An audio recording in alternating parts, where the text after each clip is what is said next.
If you wanted to do something that you didn't know how to do, perhaps something that you weren't even sure if it was possible, what might be your best step forward? One answer might be to find someone else that's already done it.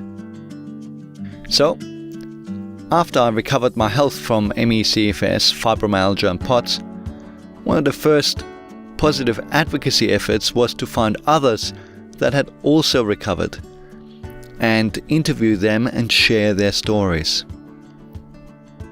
That was back in 2013, and since then I've spoken to hundreds of people that have recovered, both fully and partially. My focus then and still now is to publish different stories of recovery. And what do they have in common? Are there secrets to recovery? If so, what are they? I wanted to share my learnings from all these years with you through a conversation. One other person that has more recently started to do the same thing and do these kind of interviews is Raelan Agle with her wonderful YouTube channel. So I thought she was the ideal person to have that conversation about what we have learned from speaking with others that have recovered like us. We unpack our learnings and address some of our concerns in this episode of Wisdom from the Other Side. I hope you gained great insights for your recovery journey, and hopefully you'll share your story with me one day soon. Just a short but important message regarding the content of this podcast. The ideas, concepts and opinions expressed in this recording, website and associated media and products are intended to be used for educational and information purposes only.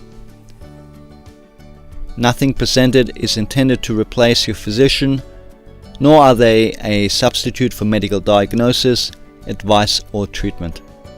This podcast is provided with the understanding that the authors, guests, speakers and publishers are not rendering medical advice of any kind. So, thanks for coming to join me on our chat today, Raelan. Oh, thank you so much for having me, Dan. I'm really excited to do this. I'm honored to be here. I think this is a great idea. Yeah, well, I was really motivated to do these interviews in the beginning because I never met anyone who had the illness during all my years until the end, right? Where they seem to be popping up everywhere when I drafted CFS Unraveled. And so I always felt hopeless. Like there's no chance of recovery. I never even heard of it. In fact, that's a theme I still hear from people. Mm-hmm. People who've been sick for decades and who've done advocacy work and all this kind of thing. And they've never even heard of the term recovery, Recovery is normally something like someone says they recovered, but they didn't really, or they weren't really ill, or with some sort of a snake oil pitch or something like this. Yeah. And many people don't realize that this is really a thing that happens. Was it similar for you? Oh my goodness, yes. And, before we even dive into all this, I just really want to thank you for all that you've done and all the information that you've put out. It is incredible that you've been putting out recovery interviews by 2013, or since 2013. I mean, I became unwell with this in 2008, and I searched, and I couldn't come across anyone who had recovered. I couldn't find any information about recovery. And I think I spent a few years really digging and researching, but by 2013, I had given up on the world. Just everything out there was, in terms of information, was very discouraging, I found, and hopeless. So I didn't even have the benefit of the recovery interviews that you're putting out. But yeah, and every single person I believe that I've talked to or that I've interviewed for my channel that has fully recovered has said something really similar. That I didn't know of anyone who had recovered. I'm the only person I know of that hadn't recovered. So yeah, it's really unfortunate that this is the case. Yeah, and it's been really interesting because this is really deepened. I mean, this is your experience, this is my experience, there's people we interview, but there's also the flip side. And the flip side is that actually there's people who recover everywhere. So at first it was like, I'd find someone on the internet and I'd interview them. But then after a while, I actually find these people are like literally across the road from me. You know, like I'd bump into neighbors and I could almost tell, well, I could tell that this person was focused on health and well-being.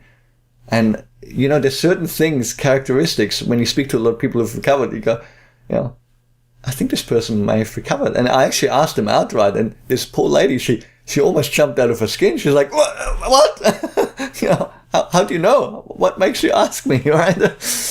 Wow. And I thought that was quite funny. And you know, I remember just in my children's school, the parents, you know, you have a community when you tend to have children at school, and I mean, just from the people we know. So obviously I don't speak to every parent, right? But when they're little, you speak to them quite a bit. Just in my daughter's year, and there's about 100 kids at school. I mean, I met 3 parents who had recovered. Wow. So I'm not saying that's a scientifically, statistically valid thing or anything, but I mean, it just shows it's not rare. And I wondered, is it just me who has this experience? And then I found when people are on my program and they recover, or they're during their recovery phase, they often also have a similar experience where they'll tell me, oh yeah, well, I've never met anyone who recovered, but yeah, actually I've went to the yoga teachers recovered, or my naturopath has recovered, or my doctor's recovered, or I mean, one lady told me and I'm like, how does this happen? She said, I went on holiday for the first time in 20 years, and we went there and we went to the hotel, and I'm talking to the hotel clerk, and it turns out that the hotel clerk, the reception, had recovered, and all I'm thinking is, how does that come up? Wow. You know, I mean, hi, I'm here. Here's the key for number 8. By the way, I'm recovered for 5. I'm like, how does this happen? Do you know what I mean? So I think this is actually a lot more common. And the thing we've got to recognize is that a lot of people with CFS and fibro never even get diagnosed. And a lot of people, when they recover, I mean, the doctor never even knows about it, because the people just stop coming, right? It's not like he goes, oh, yes, so let me put that on the register. I've got another recovered person, right? So, yeah, I think it's actually a lot more common than perhaps any of us realize. I think so too. And there's this stat floating around, I'm sure you've heard it, that a lot of people are told, or they find on the internet, that 95% of people who get ME/CFS never recover. And I think, where is this coming from? And who is keeping track? And virtually everyone I talked to who has recovered, myself included, did so outside of mainstream medicine. So there's no really way to track this. And most people aren't reporting it. Most people don't start YouTube channels. You know, most people don't even share their story on other channels. So it's great to hear that you're finding it's such a common thing. And I think it is far more common than we realize. And I think that hopelessness that people get with this diagnosis is really dangerous. And yeah, it's... Honestly, I don't believe there's any scientific validity to these kind of statistics. Right? I honestly, with all my heart, I just don't believe it. I mean, like I said, who tracks these people? None of the people that I've spoken to, nobody gets tracked. Like, this doesn't get registered anywhere. And if you're going to do a survey and you do it in a chronic illness community, like a CFS or fibro community, well, these are people who've been ill a long time, who are not getting better, and you ask them, did anyone get better? And of course everyone's going to say no. Like, how many people stick around in those communities once they get well? And even the ones who want to, like, I do come across this quite more often than you think, where people recover and then they want to stick around and they want to share it. Nobody wants to know. Nobody wants to know. In fact, I did an interview last night with a lady, and she said she went to 2 meetings. She was in a support group for years, and she went to 2 meetings after she had recovered because nobody wanted to talk to her anymore. It was just like, nobody wanted to hear her story. They said, oh, well, yeah, maybe you're feeling better for now, but how long is that going to last, you know? And that was 10 years previous, by the way. She's still well. So, I think many people have that experience. Yeah, I'm laughing a little bit, not because it's funny. It's because it resonates and it reminds me of something that I've been going through. I don't know if I imagine you've had something similar, but when I started sharing my story that I recovered, it was other people that had recovered started reaching out to me, just really excited to have found me, because all of a sudden we felt really alone. It was a strange thing. Like we almost needed our own little weird support group because we didn't seem to fit anywhere else anymore. And we kind of thought we were these weird anomalies, that we were the only ones that were in this place. So it was just this really exciting thing. I get these DMs on Instagram and different places like, hey, I recovered too. This is amazing. I'm so happy to have found you. Yeah, absolutely. And I think, I mean, I did a podcast recording the other day, and I had a moment where I suddenly got very emotional. And it was quite surprising because, you think you've been recovered for a long time. You've kind of, it's behind you. But we were talking about this thing of sharing a burden and being understood, because nobody knows what you're going through. You feel so alone. You think you're the only one who's ill with this illness. And I talked about when I read a story on the internet about someone who had, like, it was like me. It was all the same symptoms and experiences. And I was like, oh my God, I'm not alone. But just like you say, that's one thing. This is why many people get drawn into the groups. But it's the same on the other side. And I have to say, it was quite an experience and a privilege meeting so many people that have recovered now. I mean, I've met hundreds of people who've recovered. And yeah, it's like you're a kindred spirit. You've walked through hell together. It's like you're like war veterans. You know what I mean? Yeah. And we have these deep learnings. And one of the things that I found when I interview people is they would often say this. They would say, I'm glad I had this illness because it's changed how I engage in life. And if I hadn't done this, my life wouldn't be the same as it is now. I would still be living like I did beforehand. And I used to always like shrink away my chair going, say mute button. I have to edit this interview. I can't publish this, because it's like, how could you say such a horrid thing, like, glad you had this illness. I'm like, I was never glad I had the illness, but I hear it all the time. And so it's interesting to have these common themes. Yeah. And I hear that too, not from everybody, but from a lot of people. And I've said it myself, and it's even still hard for me to say, like, it's like, I have a physical reaction, like, because it was such a nightmare. It was such hell, but I do have gratitude for it, and I cannot imagine where I would be right now without it. So if I could go back and take it away, it's still hard to say, but I don't know that I would, because it changed me dramatically into, got me onto the track of the life that I wanted to be living. It changed who I was, fundamentally as a person. It was such a massive growth boot camp opportunity for me that I think, well, if I take it away, then where would I be? And I do hear that from quite a few people. And what an interesting reflection. I mean, I probably shrunk away because I probably didn't feel like that. For me, it was just a horrible negative thing to go through. And my recovery probably didn't involve as much of a spiritual journey. It was more like, oh, I've cracked the science behind it. That was sort of my experience. And so I never talked about the spiritual aspect, if you like, of recovery, because that wasn't my experience. However, and the longer I do this, the more I've realized how important this is, because I see this as a common theme, and perhaps not so much just in terms of being able to recover, but as in staying recovered. It becomes really important for that, Yeah.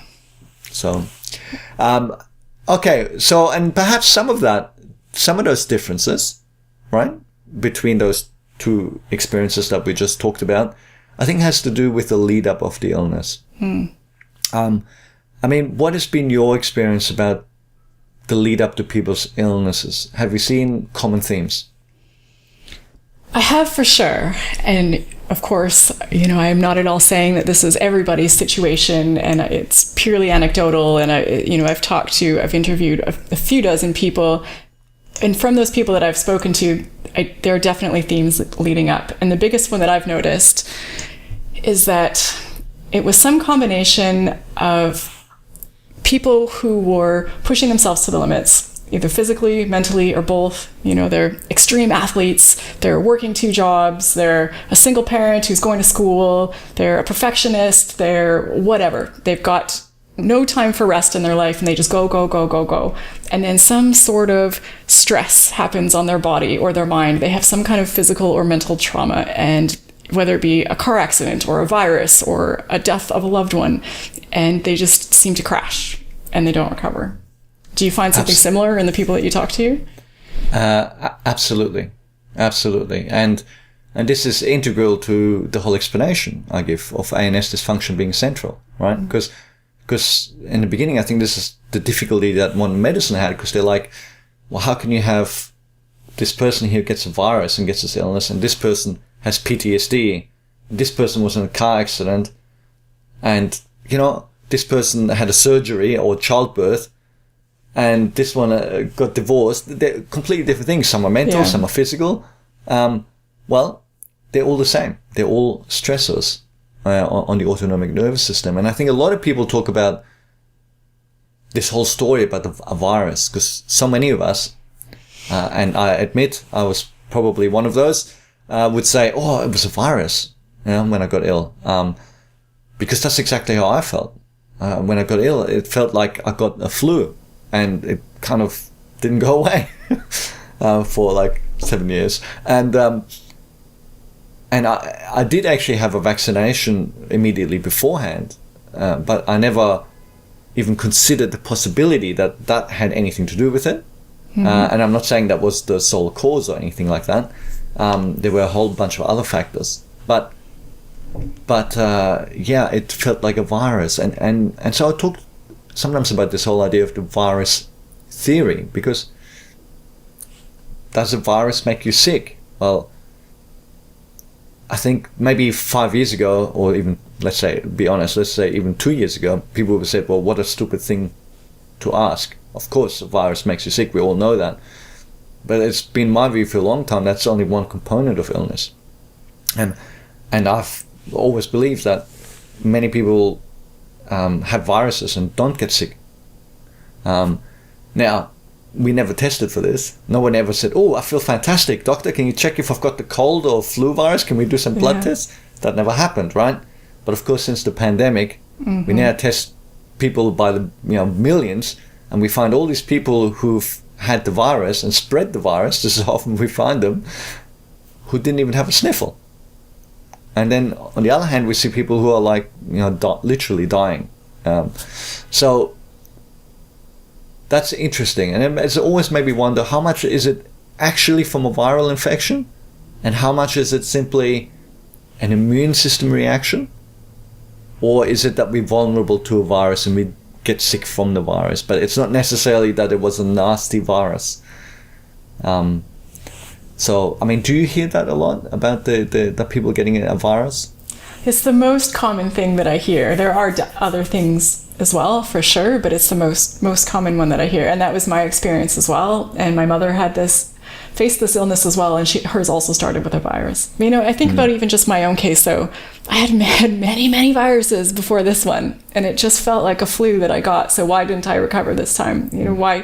Typically, I could just rest in a few days and I would be better. And this one, I rested for months, and the more I rested, the worse I got. So that's right.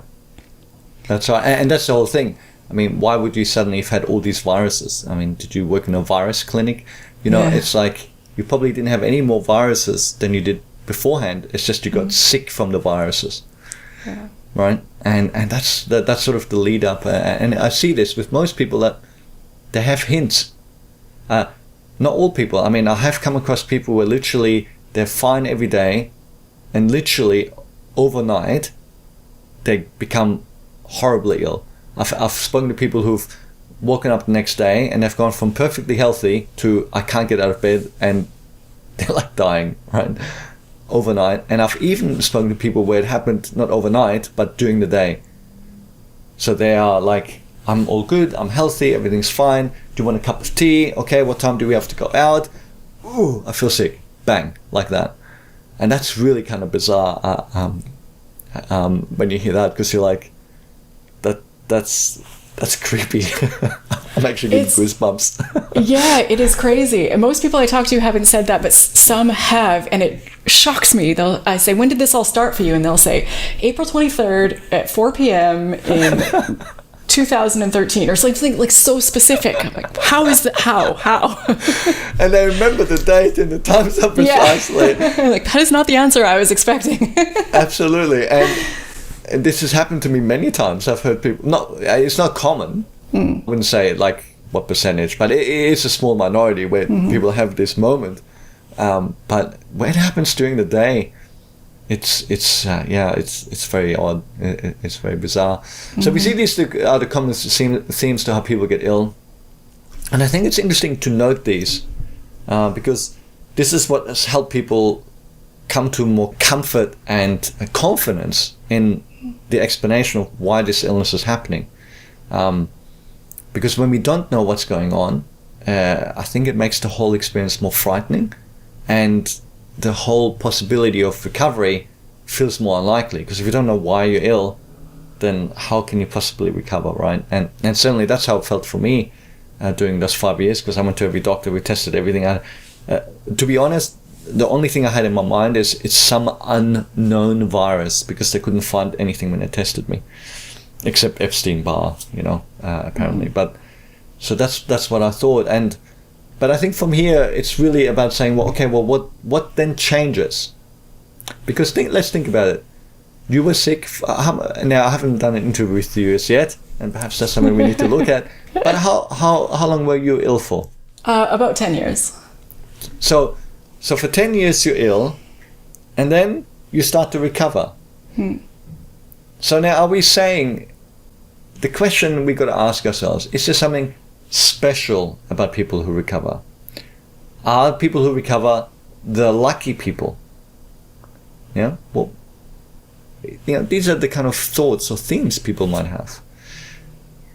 And if you think about it, well, you were both. You were a person who didn't recover. And then you were a person who did recover. Now, it's the same person, right? So what changed? Well, what happened? What happened at the moment things started to turn around? And is it a theme you see with other people? Yes, it is a theme that I have seen. I mean, for me, I went through something that I've heard from quite a few other people. When I first became unwell, I was very determined to get well, and I spent about 2 years just frantically trying to heal myself. I spent every penny I had, plus a bunch of money that I didn't have. I tried, I did tons of testings, everything. I tried everything. Like, really, I could give you a really long laundry list of things that I tried. And it helped me out a little bit, but it didn't get me very far. And then I reached a point where I just was sort of in recovery efforts burnout. And I couldn't do anymore. I didn't even know what else to try. I felt like I tried everything, so I just coasted for a while, for quite a long time.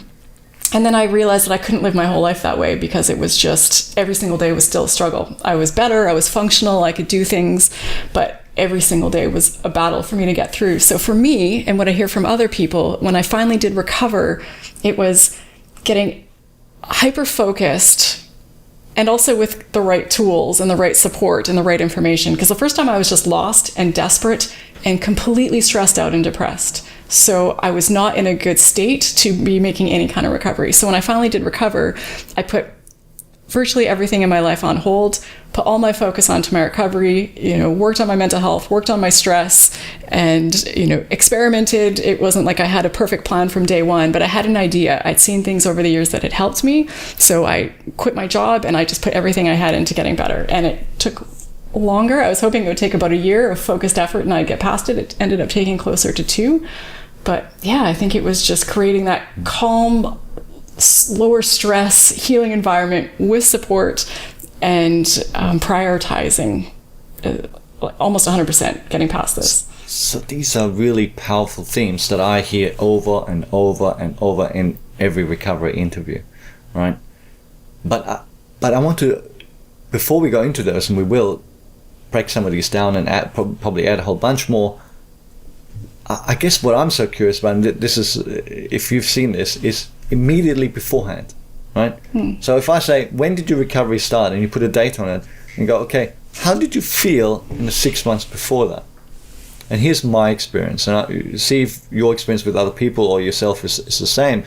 My experience is, it's usually a low point. I have found that the vast majority, I would say, of people get to a point where they just go, it's just so bad, they can't cope with it. Or it's so bad that they go, I can't live with this.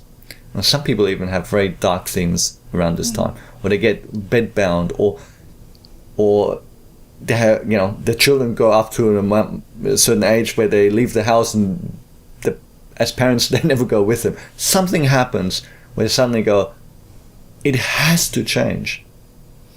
And so the thing of, so it's another run-up. See, in the beginning, nobody wants to settle for being ill. We all go and try everything and do all of that, and it doesn't lead to anything because nobody's got any answers, right? No one's got that magic pill. And so eventually we give up. Not all of us. Not all of us, obviously, but certainly that was my experience. We give up, and then something precipitates this it must change. For some people, it's a diagnosis. Right? I find that actually quite common too. Very common. Where people are ill for 10 years, then they get diagnosed, told it's an incurable illness, and they're like, okay, now I'm going to do something. Yeah. Now, have you had similar experiences? I have. I mean, I experienced that myself, and I definitely have heard that from a number of other people. And it doesn't always look that way on the outside. With my own experience, it wasn't the lowest point health-wise when I finally turned things around. I had been worse in the past, but it had been going on for so many years, and I was barely functioning, and I just couldn't see a future like this. So it was very much a low point for me. Like, this has to change. Like, this stops now, even though it wasn't the worst that my health had ever been. And I've definitely heard that from quite a few other people, that you're right. They are it's interesting that you can get so motivated from such a low place, but that frustration can be a powerful motivator. Yeah, and it's about, I mean, here, as we go into the themes now of what we see in people that recover and what differentiates them from the people who haven't recovered or us when we didn't recover, right? Because I think the people who recover are not different than everyone else, right? There really is this feeling of this. There's enough pain to sustain your efforts. What we all fall into is a comfort. Okay, because you just want to get on with your life. Like, here's the funny thing. You would think that this hunger for life is a good thing. I want to live. I want to see. The majority of people. Oh, maybe I can't say the majority of people, but so many of us are not actually depressed, right? Depressed, when people are truly depressed, they don't want to engage in life. What I find, many people feel depressed and they're very low with CFS, but they are just busting to get out there and go to a party, go and do some sports. They want to live their life, and they can't. And what happens is that hunger can seem to stop people, because as soon as they feel a bit better, I've got to get a job, I'm going to do a project, I'm going to do this, I'm going to do that. And their recovery gets deprioritized because they're finally going, finally I can live a little. Yeah. That doesn't happen when people really go for the full recovery. They kind of say, I feel good, I could do things, but you know what? All I care about is getting fully well. And they suspend their hunger for living a little bit, or they temper it, and they just say, this is what it's all about. Do you think that's true? Do you think that's your experience too? I think that's a really good point about depression, and I think that's the confusing thing, both with people who are facing this illness and also for the doctors who are trying to treat us. Because yes, I think we are depressed, but it's not classic or clinical depression, at least in my opinion, from what I've experienced and what I've seen, and that it's not our core issue. It wasn't what precipitated everything. We experience depression because of the hell that we're going through and the frustration that we're going through. But as soon as our health perks up a little bit, that depression disappears, and it only comes back when we feel like our life is being taken away from us again. And I'm thinking back even to my mother, who got this a lot from doctors, that she was just depressed. And she knew that that was not her core problem. She just wanted her life back. And I started seeing a counselor, ended up taking her own life after decades with this illness. It was just feeling so hopeless for her. And not too long before that happened, I was seeing a counselor, and when I explained the situation of my mother, he said, she's not depressed. Everything I explained, he's like, she's not depressed. Like she was faking it somehow or something. She's like, she puts makeup on. She does different things. She showers. She takes care of her appearance. Like something like, I think it is very confusing, the whole issue with depression and what that means and what that looks like and how it's expressed. Because I think it is dangerous in ME/CFS because we do experience it, and a lot of people do get to a lot of really low points. But, where that depression is coming from, I think is more important. Yeah, no, absolutely. And, we're talking about this mental aspects of recovery, and some people might be listening going, well, why are we talking about mental stuff? I mean, this is a real physical illness, right? But your mental fortitude, your mental attitude, your strength is everything when you recover from anything. Like if you have a stroke, your mental attitude is the most important thing. Your mental health is the most important thing, right? I mean, you don't think you're going to turn up to rehab and go through all that hard work and suffering if you're not up to it mentally, right? Okay? Recovery from any chronic illness or recovery from any challenge, it's all about your mind. Because your mind determines the actions that you take. And I think, people forget about the importance of morale during recovery. And when you look at, this is another theme I found with people who recover, is that they turn around and they focus on the self-care and morale. And I often tell the story about Bear Grylls. Do you know who Bear Grylls is? Yes. Yeah. And I remember, he's supposed to be, surviving in a jungle. He's eating slugs out of trees. He's a butch, tough man, right? And he walks past some tree, and he grabs a leaf, and he goes, oh, this leaf is the blah, blah, blah leaf.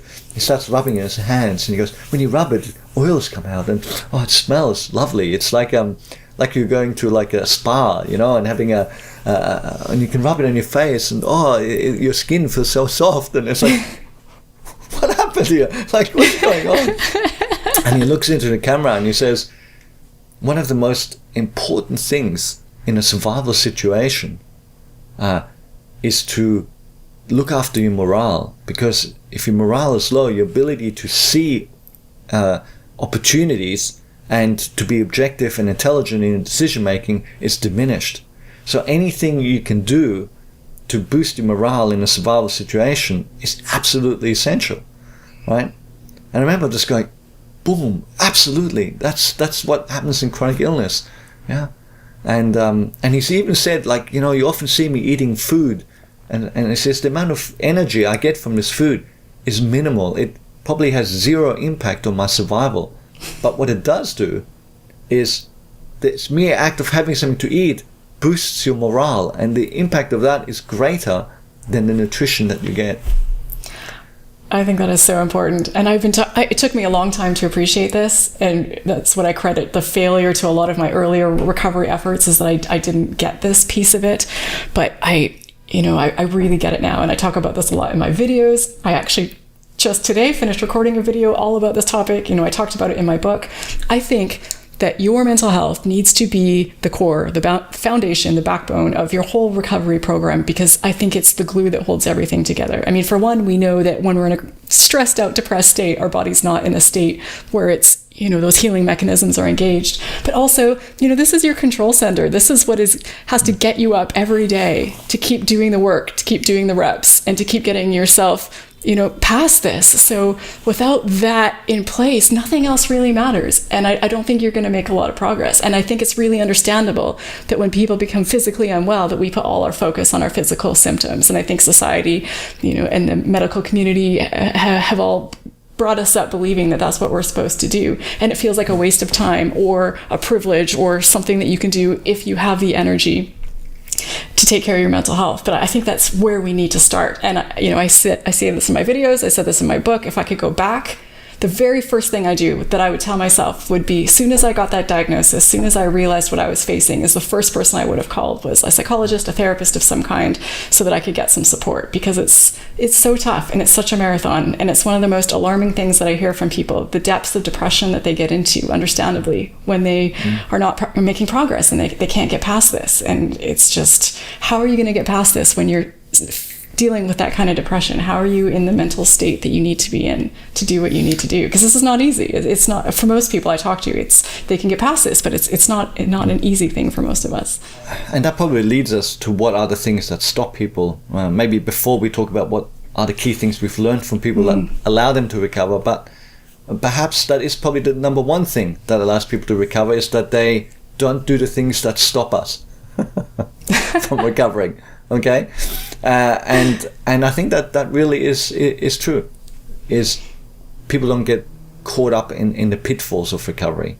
I mean, to be honest, Raelan, if you had said that to me during my years of illness, I probably would have scoffed at you.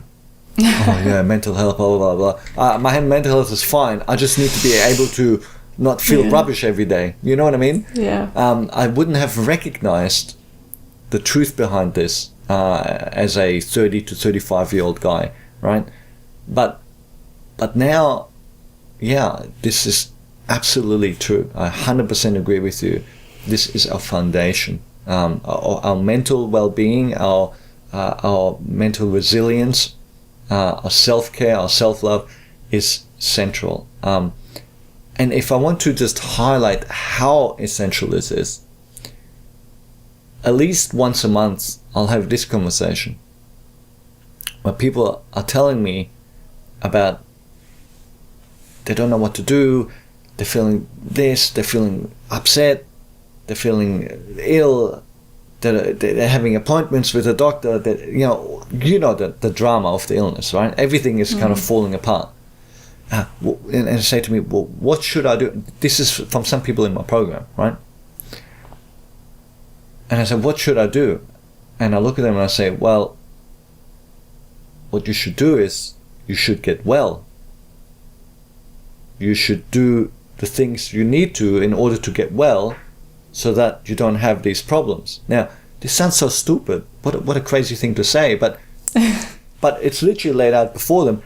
Do this, do this, do this, do this, do this. I'm not saying it's the magic cure, but there's a process here, right? Mm-hmm. But they're not doing the things that they need to recover, because they're so caught up in this tailspin, mentally and emotionally, of dealing with the illness, that even with the steps directly in front of them, they don't take them. Yeah, I think it's because also a lot of us have been socialized to believe that, or to think about recovery as something that is done to them. You know, something that's going to happen, a surgery, a pill, a therapy, and then it's going to go away. Where, at least in my experience and the people I talk to with things like CFS, it's something that you have to do, and it's not an exciting or, you know, sexy or glamorous process. I think of it a lot like going to the gym. You know, people who, let's say, you know, a healthy person, all of a sudden like, I want to be big and buff and lots of muscles, and, you know, what do I have to do to get there? Well, you're just going to have to get up every single day and pick up those weights and keep doing the reps day after day after day as the months pass. And on any given day, it's not going to seem like you're really getting anywhere. But as the months pass, you'll see the trajectory that you're on, and you're going to get towards where you're trying to go. And I think with chronic illness recovery, it's the same thing. It's every day, just a whole bunch of small things, and just getting up and just doing the reps day after day after day after day. And it's hard to see the progress in the moment, but it is getting you there once you find that formula that works for you. Absolutely, and sometimes we have to adjust that formula, you know, as we plateau or get frustrated. Yeah, what you say is so true, and it's a cure. Cure is a myth. Tell me some. Can you think of any diseases? Just tell me 10 diseases off the top of your head. Any diseases? Oh, just any diseases? Don't think about them. Just tell me any diseases you know. Heart disease, hypertension, cancer, arthritis. Do I have to do 10? Okay, Alzheimer's, Parkinson's, multiple sclerosis, reflux. There we go. Now let's look. You think about any illnesses, right? And you go cure. Okay, how many of these illnesses do people go to a doctor and say, cure me? And they The doctor says, well, you've got this, sorry, no problem, here's the cure, now you're cured. Yeah, I can't think of any. I don't know why we have this idea like it's some sort of instantaneous process that's done to us, but all of these things involve a lot. Well, of most of them, they have some treatments. Mm-hmm. Some of them they talk about a cure, like with cancer, some people say they get cured, but the cure is defined as what? 12 months survival, 5-year survival, right? Yeah. 5 years in one day, you get cancer again, and then you pass away, you were cured, right?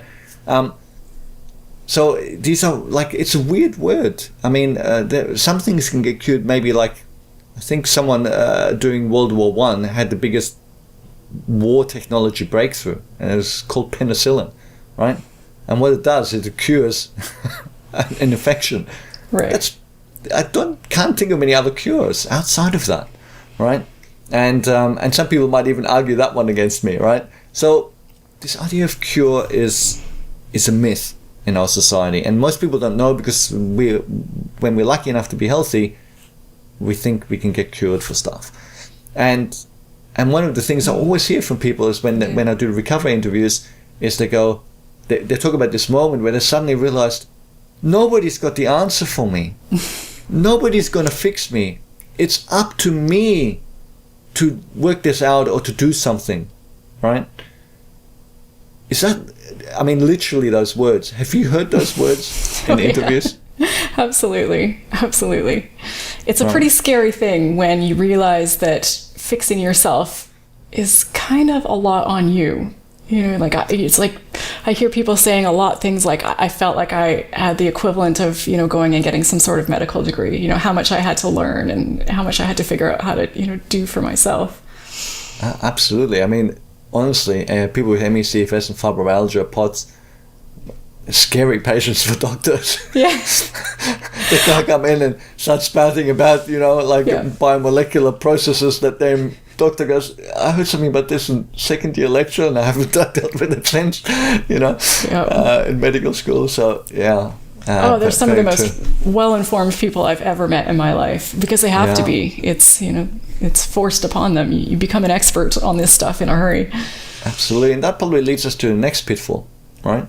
So the first pitfall is this getting overwhelmed, this whole mental attitude, feeling low, feeling unresourced and non-resilient, right? The next one is looking for people to cure you, looking for this magic cure, as opposed to recognizing it's a process and it's something you need to do with the help of your doctors, etc. So the next pitfall is, with all this expertise and becoming so well versed and having all this knowledge, people go down all these rabbit holes. And these rabbit holes are still along the lines of, I will get cured. As in, let me find the thing that is wrong, and when I fix this thing, then I'm going to be cured. So they go and they say, oh, it's candida infection, and I'm going to fix this. It's parasites, it's dysbiosis, it's methylation, it's my thyroid, it's, there's hundreds of these things. And they go, this is the thing, and they go down and they get an expert doctor, an expert naturopath, they do it themselves, whatever it is. I think this is the thing that's going to get me well, and they get so bogged down. It's mast cell, it's chronic Lyme, it's mold toxins, it's and they get so obsessed with it, and they try and fix it, and of course, it doesn't work, and it stops them not only from engaging in an overall recovery process, because it tends to be multilateral, and that's the other thing we'll talk about in a moment. But also it causes so much mental anguish and stress. Now I'm curious, I mean, you do interviews with people who have recovered. I don't know how much you deal with people who are trying to recover, but is this something that you've come across a lot yourself too? Yeah, my interviews are split up about half and half. So about half I do are people who are fully recovered, and the other half are still somewhere on their journey, because I think people have told me that they really appreciate hearing from people who are still in it, and maybe that's why people who are recovered are getting kicked out of the support groups. But there's just something about some sort of credibility and believability, I guess, for the people who are still in it. And plus, I know, as you and I have talked about before, people who are at different places on their journey have a lot to offer, even if they're not fully there yet. They've learned a ton because they Absolutely. have to, and they have a lot of insight. So yes, it does seem to be something where people get sort of stuck, if you will. And I did as well, when it's either chasing symptoms or really focusing on those 97 different diagnoses that they receive. And no one who I've talked to who has recovered has said, oh, I did so by like addressing each one of these things individually with these specific supplements and these specific whatever treatments. It's always been a more, holistic approach. And I think sometimes, because I know for me, when I first got my diagnosis, it was chronic fatigue syndrome. And I hated that diagnosis. I loathed it because I watched my mother live with it and I knew it was hell and it, to me, was hopeless. But then I was seeing an integrative medicine doctor and we did, tens of thousands of dollars worth of tests. And the more tests we did, the more diagnoses we had. And something about that was reassuring to me and validating, and it made sense. Like, it explained why I was feeling so bad, and it felt like, okay, now I know how to tackle it. Because if my hormones are imbalanced and I have chronic Lyme disease and I have viral infections and I have adrenal fatigue and I have food sensitivities, like, I can fix each one of these things individually. But then I think you just get even more bogged down and it's exhausting. And it at least for me, it never really got me anywhere. And I definitely do hear that from people that I interview as well, that this, whether it be putting a ton of focus on these individual diagnoses or putting a ton of focus on your symptoms and trying to, cure yourself, for lack of a better word, by fixing each one of these symptoms. Both of them don't seem to get people very far, and they tend to burn people out in their recovery until they get to the point where they just kind of throw their hands up and be like, I got nothing left. I can't do this anymore. Absolutely. I mean, and even when you hear people say, oh, I did X, Y, Z treatment yeah, to cure, I don't know, whatever, mast cell activation syndrome or Lyme or this or that.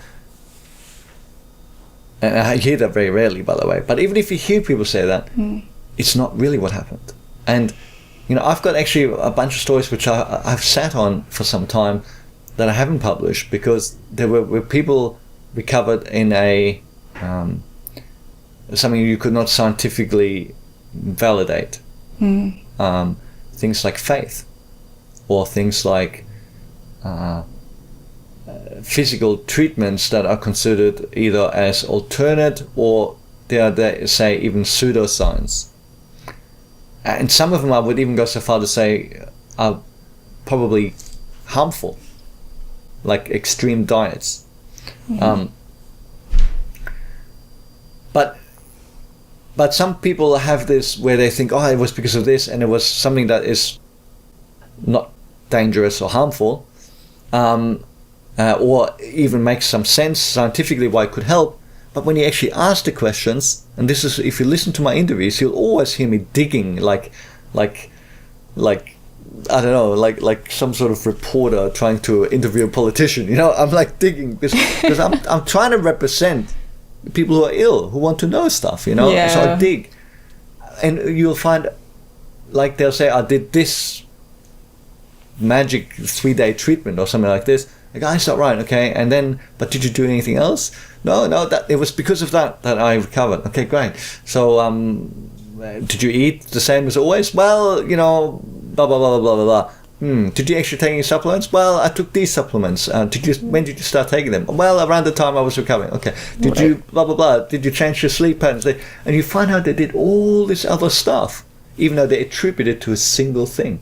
And that's why when you hear on the internet how somebody recovered because they did X, Y, and Z and they found a cure, and you tried and it doesn't work, that's the reason. Because there isn't this one single magic cure.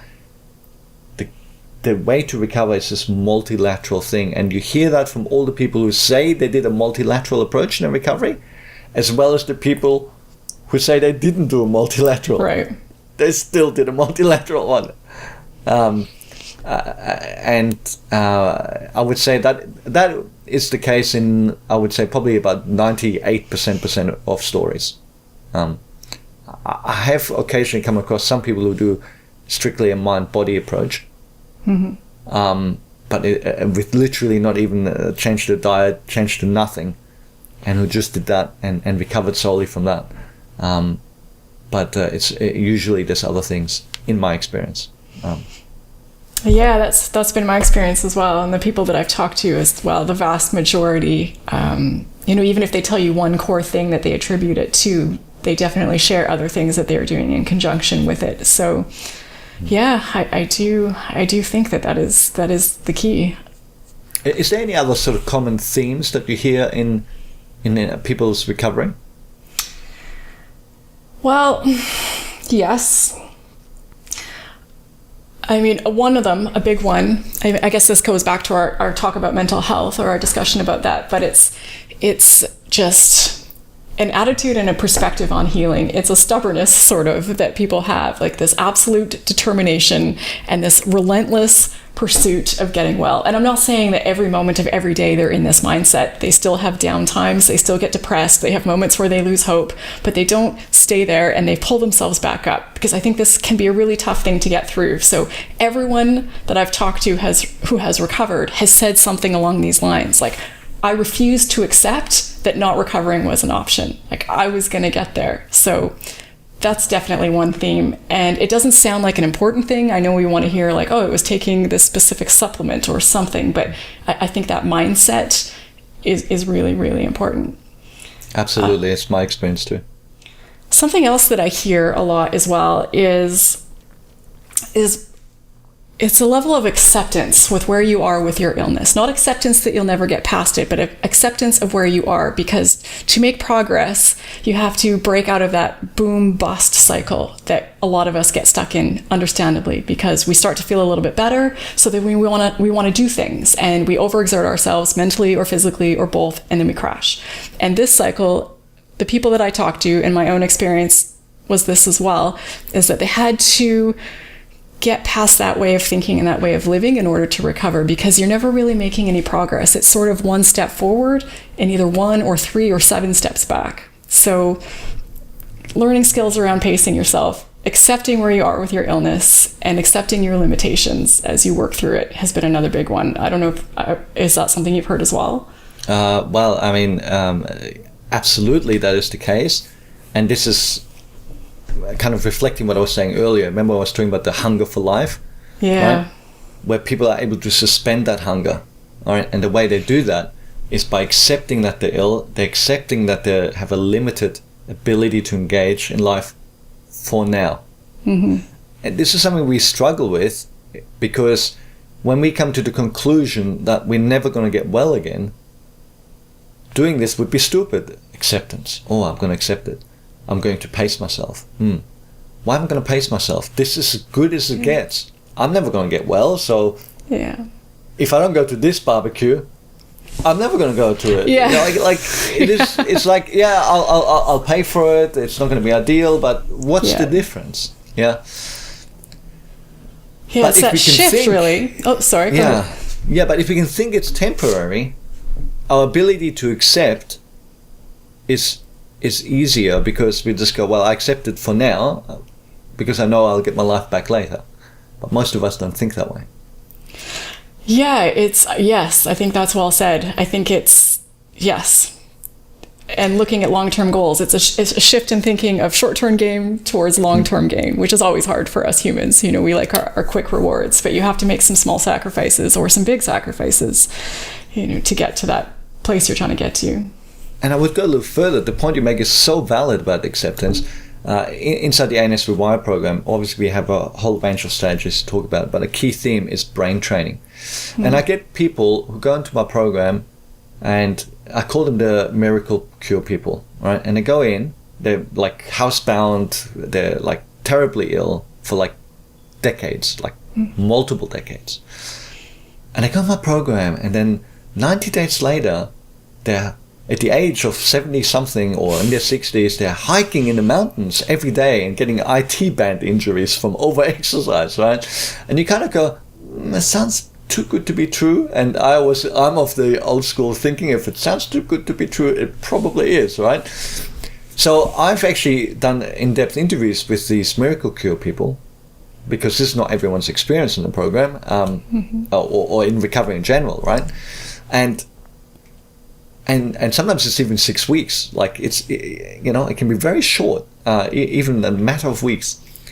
And we look at it and say, why? And what you find is that typically these people were able to engage in all the processes because some of them they've already adopted, right? But they're also able to engage in the brain training like perfectly. And most people have to learn how to do this brain training techniques, and there's complications.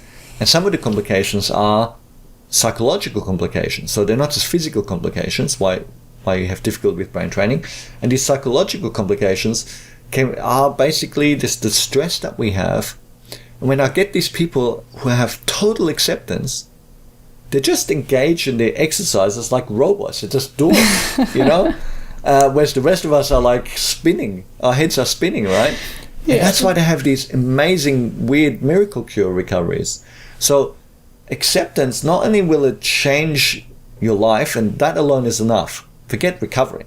If you can improve the quality of your life on an everyday basis and not feel so much distress, I mean, that's our ultimate goal. Our ultimate goal is not to be well. Our ultimate goal is to be happy. And if you can be happy before you get well, all the better, right? So by having acceptance, you really can reduce the distress in your life. And it's such an important thing. So thank you for bringing that up. Yeah, and that it reminds me of a couple people that I've interviewed on my channel who had what seemed like miraculous recoveries. They had severe ME/CFS, bedbound for years. The kind of scary illness where it kind of looks like you just think like, how is anyone ever going to come back from this? And they had really rapid recoveries that they accredit mostly to brain training programs, but they did share some other things that they did in conjunction with it. But they've shared that they really felt that their years leading up to that really primed them for that point, because they'd done meditation, they did all these other things. Like their brains were just ready. Like they were just so ready to get on board with this program 100% and make all of the changes. And had they tried this at a different point in their journey, it might not have been as successful. So that's an interesting thing about things that help with this illness, is that what didn't work for you 2 years ago might help you now. Like it's I can see how it's confusing for people, but absolutely. And in fact, in a program I was in my coaching, I talked to people about doing certain treatments. Like, I've tried that before, and go, yes, but that was before you started doing all the other things you're doing now. Because once, and this is how often I get contacted by doctors, right? In fact, there's some clinics who focus on CFS and functional medicine and all this that are very well known, and they have all their regimens, and it's very detailed, good medical practice. And of course you have a variance. Some patients respond really well, some patients don't respond really well. And then they get some patients who suddenly go, they're responding really well. They go, well, why is that? And then they contact me because they found out they're in the program, right? And this isn't meant to be like a plug. What it is meant to represent is to say, once you're doing multiple things at the same time, even the things that you've tried before that didn't work can suddenly work. So absolutely, what you're saying is so true. We need to do that. And I think the other thing is, I talk about pure CFS or pure fibromyalgia, where it becomes more of a pure neurological dysfunction, because we're saying it's a neurological illness. But because the illness is complex, it has all these secondary dysfunctions or complications that can trigger it. So, for instance, some people might have another illness, like they might have Ehlers-Danlos syndrome, or they might have diabetes, type 1 diabetes, or they might have all kinds of things. But often the people who have these fast miracle cures, they have resolved a lot of their physical dysfunction. Like if they had parasites and candida overgrowth, they've kind of fixed those. They didn't get well from it, but they felt maybe somewhat better. They fixed all those things, and they've also resolved if they had any psychological complications. So if people had something like PTSD or chronic anxiety, they've resolved these things, and then they're able to have these fast recoveries. So it's a little bit like you hear people, have overnight success in Hollywood. I remember this interview with Morgan Freeman, of all people, who I believe actually experiences fibromyalgia. But people saying, oh, you had this, wow, overnight you became successful, you know? Yeah. And he goes, overnight? He goes, well, what are you talking about? I've been like acting in this business for 20 or 30 years. I can't remember what he said, right? And then you think it's overnight success, right? Yeah. And it's like that with these super fast recovery stories. People have been doing stuff, lining up all their ducks in a row, and then bang. But it didn't necessarily happen overnight. Yeah, I think that's such an important point. One other theme I'm thinking of too that I've heard from people who have recovered is that, again, that piece about stress and people that are just, you know, thought it was all kind of baloney and just, you know, I thought meditation was just, you know, really not helpful and a waste of time, and just people you'd never expect to start embracing this stuff. But they said, you know, I really started working on my mental health. I started meditating. I started doing yoga. I learned strategies to manage my stress in those, you know, micro moments throughout the day. So if there's one other big theme of people who recover, things that helped them, I would say that's definitely one. And it was one for me as well. Absolutely. And again, in the context of understanding it's a maladaptive stress response, it makes sense that handling a stress will help. You know, people always go, oh, what, you're saying I'm just stressed out? And I go, exactly. That is exactly what I'm saying. It's just we think of stressed out as being something psychological. And we're also stressed out from our body. And this has nothing to do with our mind at all. If your body is under stress because it's in such a state of dysfunction and dysregulation, your nervous system responds to that. But absolutely, mental or physical strategies, they're both going to impact the nervous system. And what you say is absolutely true. It's such a common theme in recoveries. People find a different way of handling their stress. And I think on that note, I think it's worthwhile raising another thing. If you'd asked me about this 10 years ago, right, about can people recover, can everyone recover, can't they recover, I might have shared all kinds of opinions with you. And these opinions would have been based in logic. They would have been based in science. They wouldn't have been based in experience. And it's been interesting because over the last 10 years, when I look at my experience, it has changed how I would have answered many of these questions. For instance, there would have been many people I would have said they can't recover. I might have said, well, they've been in a state of dysfunction so long, you know, that their brain is so hardwired that it's pretty hard to change. Yeah. Or I might have said they have such bad physical complications due to other illnesses that they can't recover. Or they have such bad complications due to mental illness that it's impossible for them to recover. And it really makes sense. I mean, and I can really detail to you why that isn't possible, right? And I think there's a pretty good scientific grounding for saying why you can't do it.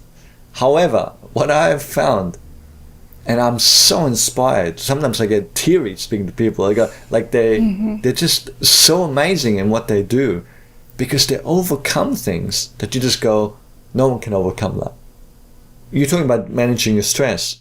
If you are in a situation where you're being daily abused, or you're suffering from PTSD or schizophrenia, or, I mean, how are you supposed to reduce your stress? I mean, do you see, it seems like a ridiculous notion, right? And yet people lift themselves out of the most impossible places and they transcend their problems. They find a way to transcend their problems in a ruthless way. They say, I will find a way even though it's not possible. And this is a big theme. And I think we can all tap into that power. And one of the ways I help people tap into this power, Raelan, is they present me a problem. And it's literally a problem where you can't fix it. You look at it, you know, that catch-22.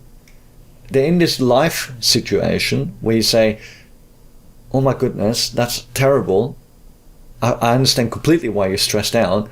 There's literally, I don't think anyone can think of a way out of this, right? Because no matter what you do, it's just a situation, maybe with another person that's ill or something else in the family, right?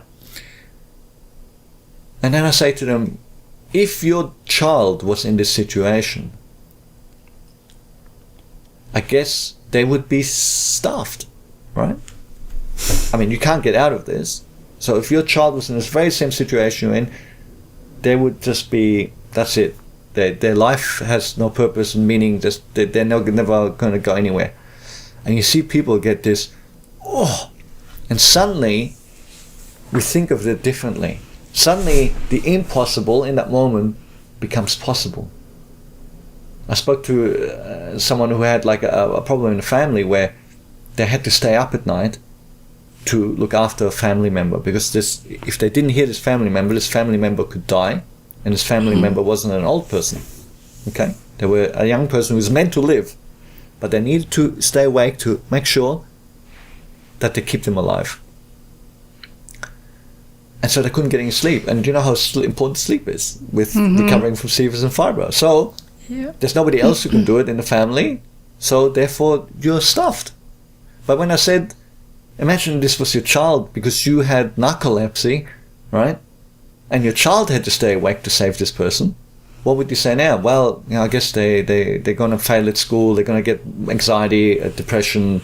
Their life's really going to be completely damaged because they have to look after that person. And suddenly it was like, no, I would find a solution. Suddenly we think outside the scope. I'll get a nurse. I can't afford a nurse. I'll sell the house and the car to get a nurse to look after this other person so that my kid can get to sleep. Yeah. So now we become almost brutal in our way, and we change all the rules in our mind to say, I'm going to find a solution because I have to. There's no way I'm going to let my kid go through that.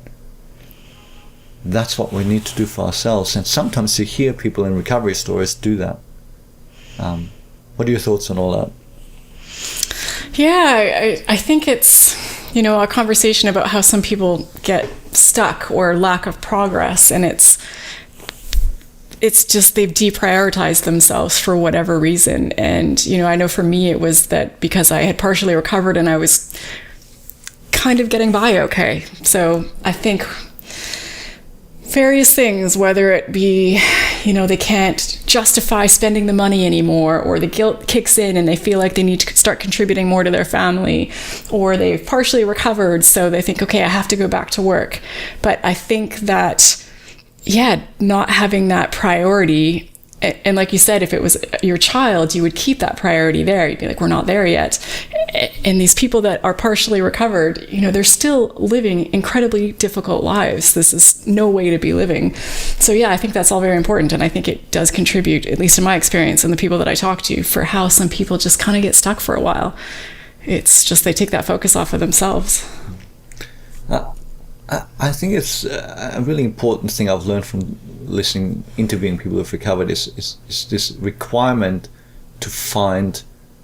It's not just to do the things like the physical treatments, the diet, the mind-body approaches, meditation.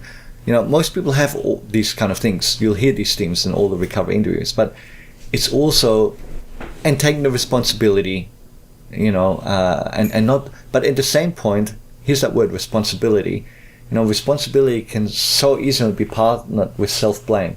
Because if I'm responsible and I don't recover, then it's my fault, right? And this is unfortunately the outcomes that some people experience from some mind-body programs, which I think is terribly distressing to see. So responsibility and blame, they can come hand in hand, but they mustn't, right? And the way we overcome that is through self-love. And when people really demonstrate that self-love, they create a healing environment, they're forgiving, they're flexible. We're so flexible when we show love, aren't we? Oh, you really messed up. Oh, that was a bit nasty, but I love you, so it's okay. Right? And I think self-love is a really big theme. Do you think there's any others like that? Just the last one I'm thinking of is that very much listening to your gut and trusting your intuition on things, because we hear things and some things, I think we have to be open-minded and be willing to try, if we see things that are working for other people, it's good to seriously consider them. But, sometimes we hear something and it just fits. And that one thing might not be the whole solution, but it's enough to put us in that zone where we are pumped up and it's something about it fits with our own experience. So, the people I talk to who have recovered have very much listened to their gut and all said similar things like, I heard about this thing and I just knew. I knew this was for me. I knew it was going to help. And maybe that one thing wasn't the whole piece, but it was enough to help them out, to help them to start recover and to give them, that space that they need to be in to do all the other things that they need to get there. Because I hear a lot of things credited, for people's recovery. There is a crazy, just in the few people that I've talked to, it's every time I think I've heard it all, I hear something, something new. Absolutely. So I think that's really important. And it's interesting because I'm not sure I would have brought that point up right now. Okay, this particular point wasn't like on the top of my mind, and I don't think that's a coincidence because I always say to people, there's nothing more powerful than a woman's instinct, right? So isn't it interesting that you bring that up instead of me, or I wouldn't have brought it up, to be honest, even though I know this to be true. Right, it's not front of my mind, but this is so true. Listen to your gut instinct. In fact, that's why I share all the different recovery stories and even programs that maybe are parallel to my program, because I want people to go, oh, I like that, or I like him, or I like her, and go with their gut instinct, because that means you're going to have more traction. You're going to feel good. You're going to persist better. So yeah. Gut instinct is everything. And on that note, for all the blokes out there, listen to your wife. Listen to your wife's gut instinct. And the same goes for men as for women as well. Listen to your partners, because your partners often understand you better than you do yourself. Whilst they don't understand what you're going through, they do understand you, and they see where you can perhaps help yourself better. So it's really important to listen to them. Yeah, and I think the power in that can be, at least part of it, is that they can be somewhat more of a neutral third-party observer, because this is one of the things that really helped me. And one of the things now when I talk to people that I encourage them to do is because you got to get out of that, you got to take the emotion out of it, because it's a puzzle to be solved, what is happening with your health. And when there's the blame and, the guilt and the frustration and all those other things, it can be really hard to see. So I say, think of yourself as an anthropologist or a detective. Like you need that third-party neutral perspective, so you can just look at things without judgment and just kind of try and figure it out, try and solve it. So I think that's the value. If you're fortunate to have, a good partner in your life, that you can have those conversations, and they might be able to see some things that you're not seeing because you're just too deep in it, or they can ask the questions or help you have that different insight into things. Absolutely. But one of the other things I've seen in my recovery interviews is that it's all about striking a balance. So it's about having that, but not getting, like we said earlier, about people who get bogged down, who get lost in the details, go down rabbit holes. You got to have that balanced approach. Yeah, I'm doing this, but I'm resilient, I'm focused, I'm going to keep going. But it's like, you can't love it too much. You can't struggle too hard. You squeeze the life out of your recovery process. You got to be a little bit, just go with it, And I think that's important. There's a lot of anxiety, most of us tend to experience health anxiety because we're ill, right? Yeah. And with some people, that anxiety really gets out of hand, and I think it can really stop them. Have you come across that a lot? Yeah, that's a good point. It's got to be balanced for sure. If you're permanently stuck in that zone of just analyzing every single thing, you're going to make yourself crazy and probably cause yourself a lot of stress. I think it's good to have some checkpoints and check in, once a month, how things are going. Let's take a look at my progress of my health, what seems to be working, what do I need to tweak. But yeah, getting too bogged down in that, I don't think is going to get you anywhere. Look, as we sort of start to move towards finishing up our podcast today, Raelan, I guess I wonder, is there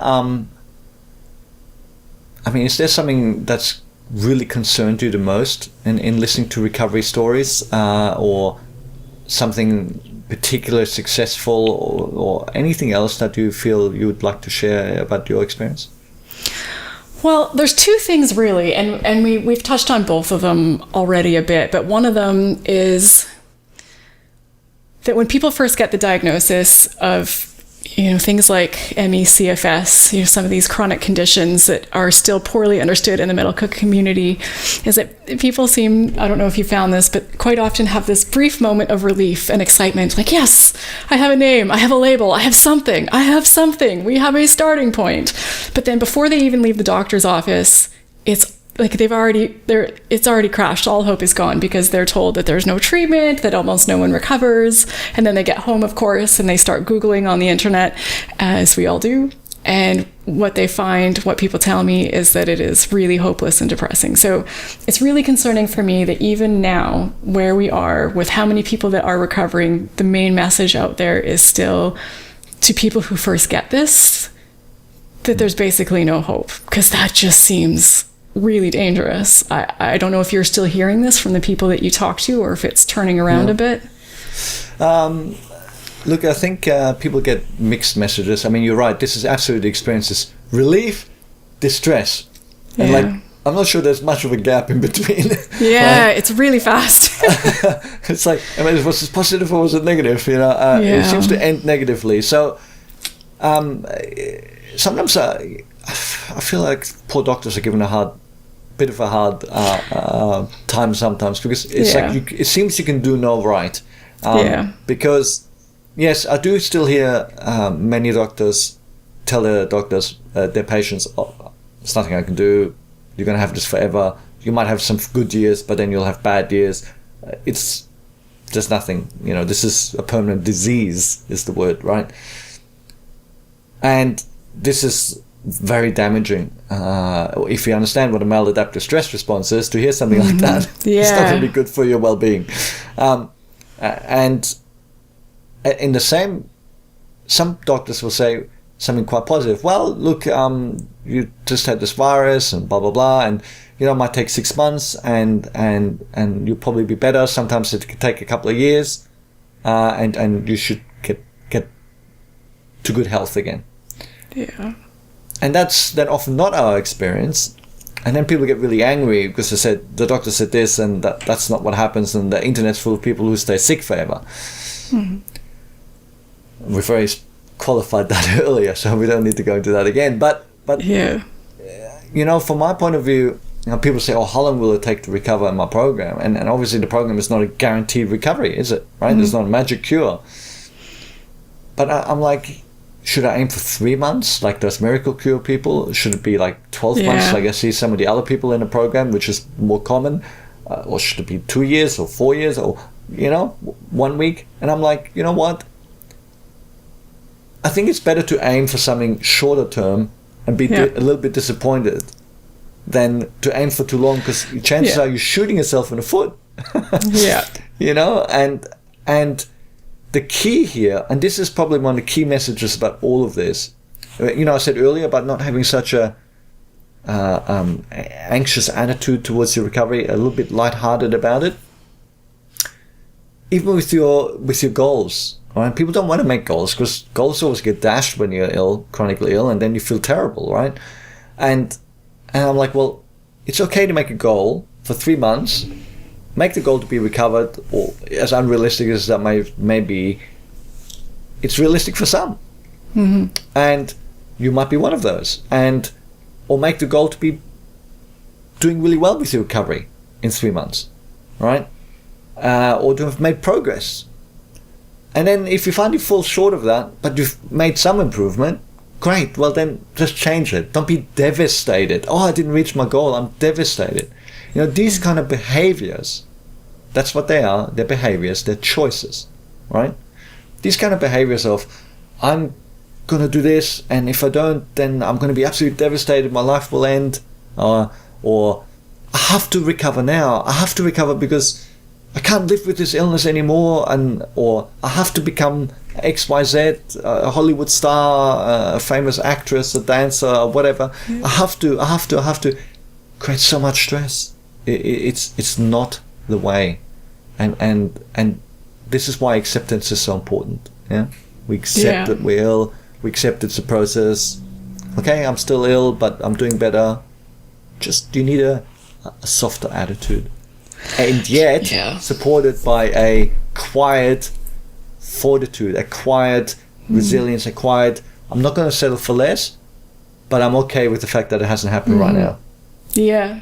Yeah, no, that's a really good point. A really good point. Our expectations, whether optimistic or pessimistic, can be really powerful, which is why it's concerning to me when I talk to so many people that get these messages straight out the gate. Because I think if you internalize that, that can be a really powerful limiting belief and can really impact your success with your recovery. So it's just not a really great place to start.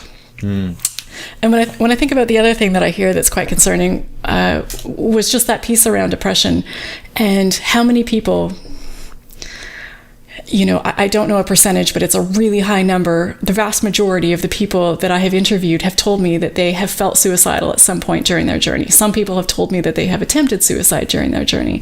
And some of these people have felt this way when their symptoms weren't at their worst. You know, we think it's when people are bedbound, and for sure sometimes people can be in that space. But I think at every stage or every level of severity of this illness, we need to take that mental health component very seriously, because it is very heartbreaking and devastating how many people we're losing to this illness just because that depression isn't treated. So I know I talked about this already, but I think it's just a really important thing to drive home, because a lot of people seem to be going through bouts of this in their journey. So we just really need that mental health support there for people so that they're not getting to those really, you know, hopeless places. Yeah, look, absolutely. We lose people this way. We lose people, and like I say, it's not usually at the lowest, because they wait until they can get well enough to do it. Yeah. And it is a devastating loss. And, you know, this is all based on our beliefs. I mean, I couldn't really entertain thoughts like that. Right? I had responsibilities. I had a family. If we're not in that position, it becomes easier to entertain these thoughts. And you might even say logical. If you say, I can't, this is unbearable suffering, and there is no hope, and I've tried everything. It's not an illogical conclusion that this might make sense. But it's based on false assumptions. It's based on the assumption that whilst I'm ill, I can't have quality of life. That's the first false assumption. And I mean, that's the assumption. That's my experience, right? But I can tell you that there are people who don't live like that, right? And learning how to have some quality of life, even though we feel ill, is a really key step forward. Not just in terms of your quality of life and your mental health, but actually for your physical recovery too. So that's the first mistake I think people make. The second mistake is, of course, this idea that recovery is impossible. And if they know that other people recover, then they say, well, recovery isn't possible for me. And I honestly, heart in hand, would not say that to anyone. I don't believe that. And I'm not saying it to them just to boost them or to make them feel better. I no longer believe that it's not possible. And even if people don't end up making a full recovery, there is so much. You get to 80% functioning, you can have a great quality of life just with that. And I always say, you know, I've always focused on full recovery, because I've seen people get near full and then go back again, right? So I say, don't stop when you're just before your goal. Keep going and get full recovered and become robust in your recovery, and understand why you got ill and understand how you got well, because some people don't really understand that. And those are keys to ensure you stay recovered and that you're robust. But let's recognize that even without any recovery, we can find joy. And if we have thoughts, anyone who's listening, if you ever have thoughts like this of self-harm, you need to seek help. You need to stop anything bad from happening, because you are in a state of delusion. We all live in a state of delusion. We think that life is as we perceive it in a moment. It is not. And the old anecdote of, well, tomorrow is another day. You know, tomorrow is another day. And you can wake up another day and suddenly see new possibilities. I mean, you hear that in the recovery interviews all the time, don't you, Raelan? Yeah. Where people have that moment, they wake up one day and they go, oh, now I had this breakthrough and suddenly everything changed. Yeah. Yeah. And so I think people listening need to recognize that there is a change. And if you doubt that in this moment, if you doubt that right now listening, then recognize this. Have you felt like the way you do at your worst before? And has there been anything in between? Chances are that you felt really hopeless before, and then things didn't seem so bad one day. So if it's happened in the past, it can definitely happen again. Yeah, I think that's a really good point. And I think a lot of what is happening, you know, I can think about and speak about my own journey, because I had a couple, you know, points in my journey where my depression got severe and I just felt really hopeless. And I think that's it. I don't think anybody wants to stop living. They're just tired of the pain and the struggle, and they want it to stop. And they've lost hope in that moment that it's ever going to stop or that things are ever going to get better. So I think that's really important, what you said. And I generally try and keep things optimistic and perky, but if we gloss over the really dark parts of this illness, I think we're doing people a disservice, because the more I talk about this, the more people reach out to me and, you know, say, thank you for helping bring this out into the light. And when people tell me that when they are in those really dark moments, that watching the recovery interviews that people like you and I put out are one of the things that help them get through it. It's just getting that perspective again, that hope, just to get you through that moment. And exactly like you said, you may have felt like this before and it did pass. So it's really important to reach out to people when you're in that kind of a space. It's false evidence. In that moment where you feel it's really like that and you're so convinced that nothing can get better and this is how your life's going to be and there's no way to cope and suffer with it any longer, it's based on false evidence. It's not really looking at all the facts, you know. And I can't state that strongly enough, that we need to judge it on another day. Yes. Well and on said. That note, look at closing messages are, what are the main takeaways? Look, the main takeaways for me, first of all, is recovery is possible. And it's possible to overcome all odds, right? It is possible to overcome the odds even when you think there's no such thing.